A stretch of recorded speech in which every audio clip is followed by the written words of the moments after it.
നമസ്കാരം. വിസ്ഡം ബൈറ്റ്സിന്റെ മറ്റൊരു എപ്പിസോഡിലേക്ക് സ്വാഗതം.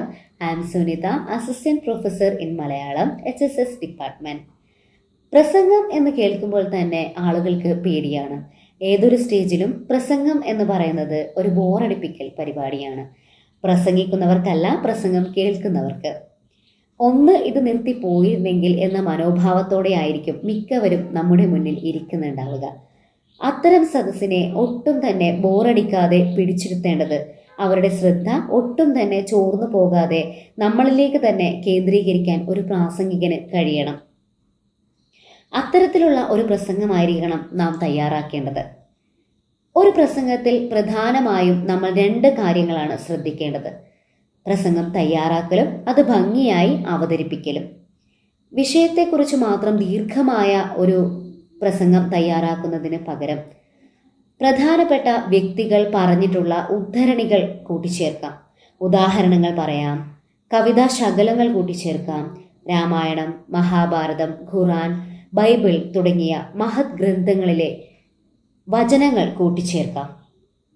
ഏതുതരം സദസ്സിലാണ് നാം സംസാരിക്കേണ്ടത് എന്നതിനനുസരിച്ചായിരിക്കണം വിഷയം തിരഞ്ഞെടുക്കേണ്ടത്.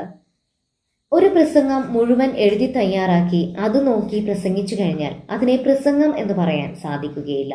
അത് വെറും നോക്കി വായിക്കൽ മാത്രമാണ് ആകുന്നത്. അതിന് പ്രത്യേകിച്ച് ഒരു ഭംഗിയും ഉണ്ടാവില്ല. അതുകൊണ്ട് തന്നെ സംസാരിക്കാൻ പോകുന്ന വിഷയവുമായി ബന്ധപ്പെട്ട കാര്യങ്ങൾ ഒന്നിനു പിറകെ ഒന്നായി പോയിന്റുകളാക്കി ഒരു പേപ്പറിൽ കുറിച്ചു വയ്ക്കാം. പ്രസംഗം എന്ന് പറയുന്നത് മറ്റേതൊരു കല പോലെയും, അതായത് നൃത്തം, സംഗീതം ഒക്കെ പോലെ തന്നെ മഹത്തായ ഒരു കലയാണ്.